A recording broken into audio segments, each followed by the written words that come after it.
ಗೋಕುಲ್ ಮಸಾಲಾ ರುಚಿ ಮತ್ತು ಸ್ವಾದಿಷ್ಟದ ಪ್ರೀತಿಯ ಸಂಗಮ. ಗ್ಯಾರಂಟಿ ಕಡಿಮೆ ಮಾಡಲು ಸಿಎಂಗೆ ಹೇಳ್ತೇವೆ. ಚರ್ಚೆಗೆ ಗ್ರಾಸವಾದ ಕೈ ಶಾಸಕ ಗವಿಯಪ್ಪ ಹೇಳಿಕೆ. ಸಿಎಂ ಸಿದ್ದರಾಮಯ್ಯ ಬೂಟಾಟಿಕೆ ನಾಟಕ ಮಾಡ್ತಿದ್ದಾರೆ ಅಂತ ಹೇಳಿದ್ಯಾರು? ಈ ಸುದ್ದಿಯನ್ನು ನೋಡೋಣ ರಾಜಕೀಯ ನ್ಯೂಸ್ ಟಾಪ್ 9 ನಲ್ಲಿ. ಗ್ಯಾರಂಟಿ ಯೋಜನೆ ಬಗ್ಗೆ ಕಾಂಗ್ರೆಸ್ ಶಾಸಕ ಗವಿಯಪ್ಪ ಅಪಸ್ವರ ಎತ್ತಿದ್ದಾರೆ. ಬಳ್ಳಾರಿಯಲ್ಲಿ ಮಾತನಾಡಿದ ಅವರು, ಶಕ್ತಿ ಯೋಜನೆ ಸೇರಿದಂತೆ 2 ಗ್ಯಾರಂಟಿ ಕಡಿಮೆ ಮಾಡಲು ಸಿಎಂಗೆ ಹೇಳ್ತೇವೆ. ಸಿಎಂ ಸಿದ್ದರಾಮಯ್ಯನವರು ಏನು ತೀರ್ಮಾನ ಮಾಡ್ತಾರೋ ನೋಡೋಣ ಅಂತ ಹೇಳಿದ್ದಾರೆ. ಇವಾಗ ಅದೇ ನಾವು ಮುಖ್ಯಮಂತ್ರಿಗಳು ಕೇಳ್ತಾ ಇದ್ವಿ, ಸ್ವಲ್ಪ 2-3 ಈ ಗಾಡಿನಲ್ಲಿ ಅಡ್ಡಾಡೋದು, ಸ್ವಲ್ಪ ಯಾವ 1-2 ಯಾವ ಬೇಕಾಗಿಲ್ಲ ಅಂತ ತೆಗೆದುಬಿಟ್ಟು ಮನೆಗಳು ಕೊಟ್ರಿ ಅಂತ ಹೇಳ್ಬಿಟ್ಟು ಕೇಳ್ಬೇಕು ಅಂದ್ಕೊಂಡಿದ್ದೀವಿ.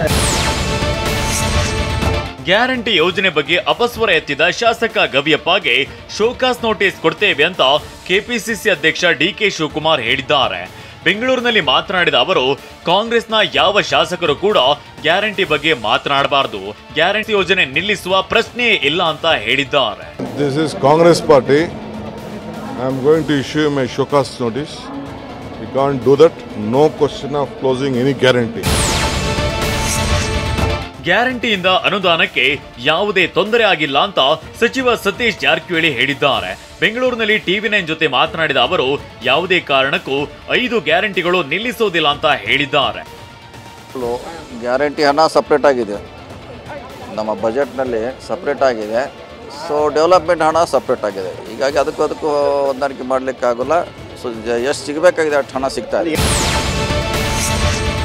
ಕೊಟ್ಟಿರುವ ಭರವಸೆ ಈಡೇರಿಸಲು ಆಗ್ತಿಲ್ಲವೆಂದು ಸಿಎಂ ಅಸಹಾಯಕರಾಗಿದ್ದಾರೆ ಅಂತ ಬಿವೈ ವಿಜಯೇಂದ್ರ ವಾಗ್ದಾಳಿ ನಡೆಸಿದ್ದಾರೆ. ಗ್ಯಾರಂಟಿ ಬಗ್ಗೆ ಶಾಸಕ ಗವಿಯಪ್ಪ ಅಪಸ್ವರ ಎತ್ತಿದ್ದಕ್ಕೆ ಇದೆಲ್ಲವೂ ಸಿದ್ದರಾಮಯ್ಯ ಬೂಟಾಟಿಕೆ ನಾಟಕ ಮಾಡ್ತಿದ್ದಾರೆ. ಇವರ ಯೋಗ್ಯತೆಗೆ ಸರ್ಕಾರ ಬಂದಾಗಿನಿಂದ ಒಂದು ಹೊಸ ಯೋಜನೆ ಕೊಟ್ಟಿಲ್ಲ ಅಂತ ಹೇಳಿದ್ದಾರೆ. ನೋಡ್ರಿ, ಇವೆಲ್ಲ ಬೂಟಾಟಿಕೆ ನಾಟಕ ಮಾಡ್ತಾ ಇದ್ದಾರೆ ಸಿದ್ದರಾಮಯ್ಯನವರು. ಮುಖ್ಯಮಂತ್ರಿಗಳು ಅಸಹಾಯಕರಾಗಿದ್ದಾರೆ. ತಾವು ಕೊಟ್ಟಿರ್ತಕ್ಕಂಥ ಭರವಸೆ ಈಡೇರಿಸೋದಕ್ಕಾಗ್ತಾ ಇಲ್ಲ. ಗ್ಯಾರಂಟಿ ಬಗ್ಗೆ ಶಾಸಕ ಗವಿಯಪ್ಪ ಅಭಿಪ್ರಾಯ ಅಷ್ಟೇ ಅಲ್ಲ, ಎಲ್ಲ ಶಾಸಕರ ಅಭಿಪ್ರಾಯ ಅಂತ ಸಂಸದ ಬಸವರಾಜ ಬೊಮ್ಮಾಯಿ ಹೇಳಿದ್ದಾರೆ. ಬೆಂಗಳೂರಿನಲ್ಲಿ ಪ್ರತಿಕ್ರಿಯಿಸಿದ ಬೊಮ್ಮಾಯಿ, ಕಾಂಗ್ರೆಸ್ನ ಅನೇಕ ಶಾಸಕರು ಗ್ಯಾರಂಟಿ ನಿಲ್ಲಿಸಿ ಎಂದಿದ್ದಾರೆ. ಬಜೆಟ್ ಇಲ್ಲದಿದ್ರೂ ಗ್ಯಾರಂಟಿ ಕೊಡಲು ಮುಂದಾಗಿದ್ದಾರೆ ಅಂತ ಕಿಡಿಕಾರಿದ್ದಾರೆ. ಅಲ್ಲ, ಇದು ಬರೀ ಗವಿಯಪ್ಪರದ್ದು ವಿಚಾರ ಅಲ್ಲ. ಬಹುತೇಕವಾಗಿ ಎಲ್ಲ 224 ಜನ ಶಾಸಕರದು ಮಂತ್ರಿಗಳದ್ದು ಇದೆ. ನಾನು ಯಾವುದೇ ಗ್ಯಾರಂಟಿ ಯೋಜನೆಗಳನ್ನ ವಿರೋಧ ಮಾಡಿಲ್ಲ ಅಂತ ಶಾಸಕ ಗವಿಯಪ್ಪ ಸ್ಪಷ್ಟನೆ ನೀಡಿದ್ದಾರೆ. ತಮ್ಮ ಹೇಳಿಕೆ ಬಗ್ಗೆ ಗವಿಯಪ್ಪ ಪ್ರತಿಕ್ರಿಯಿಸಿದ್ದು, ನನ್ನ ಹೇಳಿಕೆಯನ್ನ ತಪ್ಪಾಗಿ ಅರ್ಥೈಸಲಾಗಿದೆ. ಅನೇಕ ಜನರು ಮನೆಗಳನ್ನ ನೀಡುವಂತೆ ಮನವಿ ಮಾಡಿದ್ರು, ಹೀಗಾಗಿ ಅನುದಾನ ಗ್ಯಾರಂಟಿ ಯೋಜನೆಗೆ ಹೋಗ್ತಿದೆ ಎಂದಿದ್ದೇನೆ ಅಂತ ಹೇಳಿದ್ದಾರೆ. ರೈತರು ನಾನು ಕೇಳಿದ್ದೇನೆಂದರೆ ಮನೆಗಳು ಕೂಡ ಅನುಕೂಲ ಮಾಡಿಕೊಡ್ರಿ ಅಂತ ಹೇಳ್ಬಿಟ್ಟು ಕೇಳಿದ್ರು. ಅದಕ್ಕೆ ನಾನು ಹೇಳಿದೆ, ಇಲ್ಲ ಇವಾಗ ಗ್ಯಾರಂಟೀಸ್ ಕೊಡ್ತಾ ಇದೀವಲ್ಲ, ಕಷ್ಟ ಆಗ್ತಾ ಇದೆ.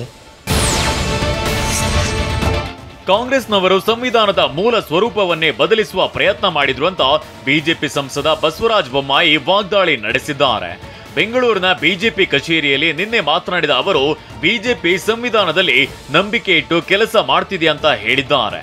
ಆಡಳಿತಕ್ಕೆ ಬಂದಂಥ ಕಾಂಗ್ರೆಸ್ ಪಕ್ಷ ಪ್ರಾರಂಭದಿಂದನೂ ಕೂಡ ಬಾಬಾ ಸಾಹೇಬ್ ಅಂಬೇಡ್ಕರ್ ಅವರನ್ನ ಯಾವ ರೀತಿ ತಿರಸ್ಕಾರ ಮಾಡಿದ್ರು, ಅದೇ ರೀತಿ ಅವರು ರಚನೆ ಮಾಡಿರುವಂಥ ಸಂವಿಧಾನದ ಬಗ್ಗೆಯೂ ಕೂಡ ಅವ್ರಿಗೆ ತಿರಸ್ಕಾರ ಆಗಿದೆ. ಸಂವಿಧಾನದಲ್ಲಿ ಬಸವಣ್ಣ ತತ್ವ ಇದೆ, ಅದು ತಪ್ಪ ಅಂತ ಸಚಿವ ಪ್ರಿಯಾಂಕ್ ಖರ್ಗೆ ಪ್ರಶ್ನಿಸಿದ್ದಾರೆ. ಬೆಂಗಳೂರಿನಲ್ಲಿ ಮಾತನಾಡಿದ ಅವರು, ಮನುಸ್ಮೃತಿ ಬಿಟ್ಟ ಮೇಲೆ ಅಲ್ಲವೇ ಸಂವಿಧಾನ ಜಾರಿಗೆ ಬಂದಿದ್ದು, ಸರಿ ಇಲ್ಲ ಅಂದ್ರೆ ಯಾವ ದೃಷ್ಟಿಕೋನದಲ್ಲಿ ನೋಡ್ತಿದ್ದಾರೋ ಗೊತ್ತಿಲ್ಲ ಅಂತ ಹೇಳಿದ್ದಾರೆ. ಬಿಜೆಪಿ RSS ಅವರು ಕುಣಿದು ಕುಪ್ಪಳಿಸ್ತಿರ್ಬೇಕು, ಮನುಸ್ಮೃತಿ ವಾಪಸ್ ಬರಬೇಕು ಅಂತ. ಆದರೆ ಅದು ಸಾಧ್ಯ ಇಲ್ಲ. ಈ ಸಂವಿಧಾನದಲ್ಲಿ ಎಲ್ಲರಿಗೂ ಅವಕಾಶ ಇದೆ. ಏನಾದರೂ ಲೋಪಗಳಿದ್ರೆ ಅದನ್ನು ತಂದು ಪಾರ್ಲಿಮೆಂಟ್ನಲ್ಲಿ ಅಮೆಂಡ್ಮೆಂಟ್ ಮಾಡಿ ಯಾರು ಬೇಡ ಅಂದಿದ್ದಾರೆ. ಸಂವಿಧಾನದಿಂದ ಮೋದಿ ಪ್ರಧಾನಮಂತ್ರಿ ಆದ್ರು, ಆ ನಂತರ ಸಂವಿಧಾನವನ್ನ ವಿರೋಧ ಮಾಡಿದವರು ಯಾರು ಅಂತ ಸಿಎಂ ಸಿದ್ದರಾಮಯ್ಯ ಪ್ರಶ್ನಿಸಿದ್ದಾರೆ. ಬೆಂಗಳೂರಿನಲ್ಲಿ ನಡೆದ ಸಂವಿಧಾನ ದಿನಾಚರಣೆ ಕಾರ್ಯಕ್ರಮದಲ್ಲಿ ಮಾತನಾಡಿದ ಅವರು, ಮೋದಿ ಸಂಪುಟದಲ್ಲಿ ಸಚಿವರಾಗಿದ್ದ ಅನಂತಕುಮಾರ್ ಹೆಗಡೆ ಹೇಳಿದ್ರು, ಮೋದಿ ಏನಾದ್ರೂ ಕ್ರಮ ಕೈಗೊಂಡ್ರ ಅಂತ ವಾಗ್ದಾಳಿ ನಡೆಸಿದ್ದಾರೆ. ಮೋದಿ ಮಂತ್ರಿಮಂಡಲದಲ್ಲಿ ಮಂತ್ರಿಯಾಗಿದ್ದವರು ಹೇಳಿದ್ರು, ನಾವು ಅಧಿಕಾರಕ್ಕೆ ಬಂದಿರೋದೇ ಸಂವಿಧಾನವನ್ನ ಬದಲಾವಣೆ ಮಾಡಲಿಕ್ಕೋಸ್ಕರ. ಅವ್ರ ಮೇಲೆ ಏನಾದ್ರು ಕ್ರಮ ತಕ್ಕಂದ್ರ